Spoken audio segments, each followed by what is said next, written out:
Hello दोस्तों, नमस्कार। सूजी के लड्डू आप मेरे बताए मेज़रमेंट के हिसाब से बनाएंगे तो ये बहुत ही परफेक्ट बनेंगे और अंदर से ये बहुत ही नरम रहेंगे और बहुत ही आसानी से बनेंगे। तो चलिए रेसिपी शुरू करते हैं। तो सबसे पहले हम ड्राई फ्रूट्स ले लेंगे। इसमें हमें काजू को मोटा पाउडर बना देना है और अब एक पैन को हम गर्म करेंगे। उसमें हमें 3 चम्मच शुद्ध घी मध्यम आंच पर गर्म करना है। इसे हमें धुआं निकलते तक गर्म नहीं करना है। जैसे ही घी पिघलेगा तो इसमें हम 2 कटोरी सूजी डाल देंगे। यहाँ पर हमें कटोरी का एक मेज़रमेंट बना लेना है। इसी कटोरी से हम सभी चीज़ें नापेंगे। यहाँ मैंने बारीक सूजी का इस्तेमाल किया है, आप कोई भी सूजी का इस्तेमाल कर सकते हैं। और अब हम सूजी को 5 मिनट के लिए धीमी आंच पर भूनेंगे। यहाँ हमने अभी पूरा घी नहीं डालना है, थोड़े घी में हम सूजी को भूनेंगे, जिससे ये सब तरफ बराबर से गर्म होगी और अच्छे से अंदर तक भुनेगी। और यहाँ 5 मिनट भूनने के बाद हम इसमें थोड़ा घी और मिलाएंगे। यहाँ हमें घी इस मेज़रमेंट से मिलाना है कि सूजी अच्छे से घी में बंध जाए, एकदम सूखी सूखी ना रहे। और अब हम इसे 5 मिनट के लिए और धीमी आंच पर भूनेंगे।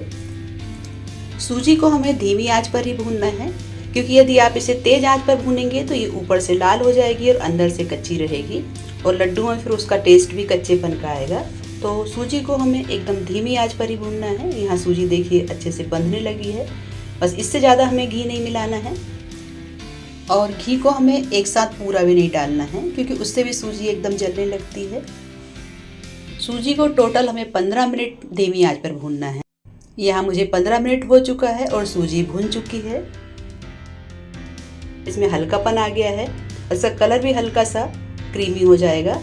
और हम चम्मच से इसे हिलाएंगे तो चम्मच भी हल्की लगने लगेगी, क्योंकि सूजी फूल चुकी है और घी परफेक्टली पिघल चुका है और इसमें बहुत अच्छी खुशबू आ रही है। तो अब हम गैस बंद कर देते हैं।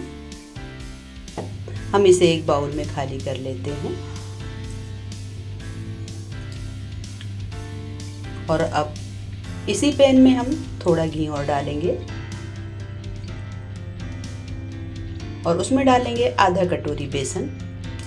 जिस कटोरी से हमने सूजी नापी है उससे चौथाई भाग हमें बेसन लेना है। 2 कटोरी सूजी है तो आधा कटोरी बेसन लेना है। इससे बाइंडिंग बहुत अच्छी आती है और टेस्ट भी इन्हेंस हो जाता है लड्डुओं का। और इसमें थोड़ा घी मिलाकर पहले हम इसे अच्छे से मिक्स करेंगे।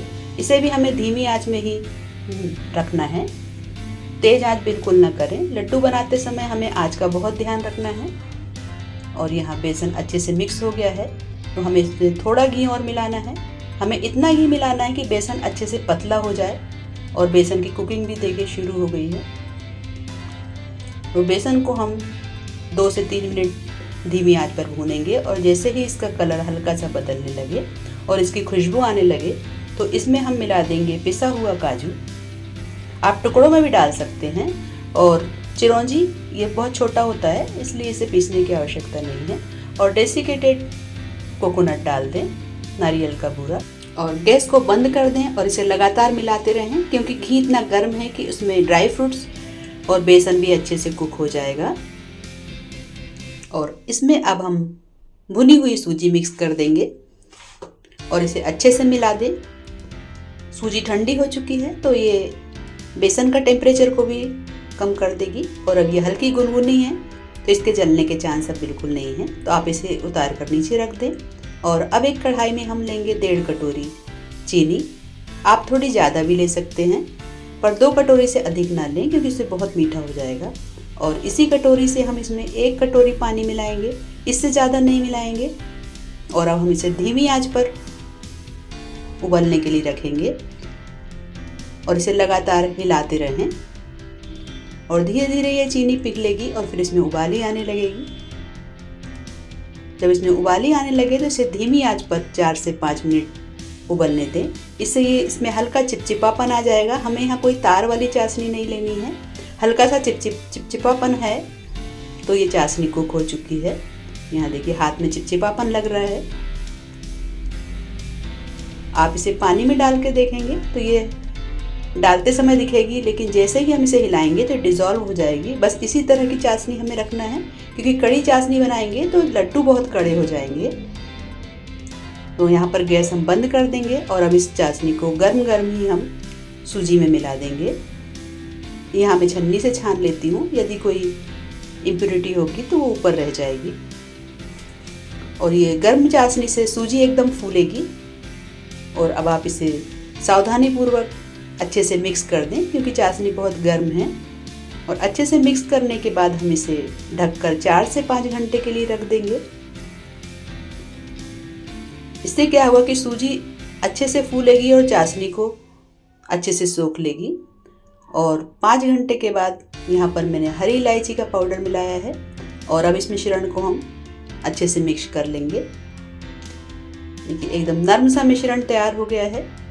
दोस्तों इस तरह से आप लड्डू बनाएंगे तो ये लंबे समय तक चलेंगे और बिना फ्रिज के भी आप इन्हें रख सकते हैं। ये बिल्कुल ख़राब नहीं होंगे, वैसे ज़्यादा दिन तक चलेंगे भी नहीं।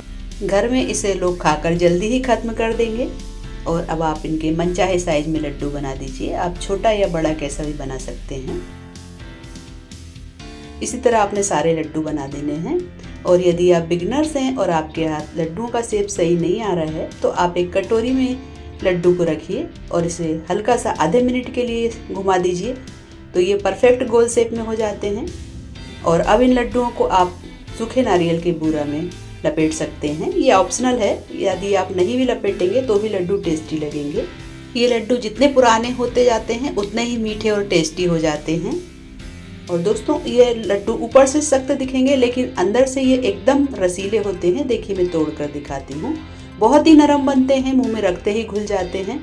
तो आप इन्हें घर में ज़रूर बनाएं और आप इन्हें कटे हुए पिस्ता से सजा कर परोस सकते हैं। दोस्तों आपको रेसिपी पसंद आई है तो लाइक एंड शेयर करें और चैनल को सब्सक्राइब करें।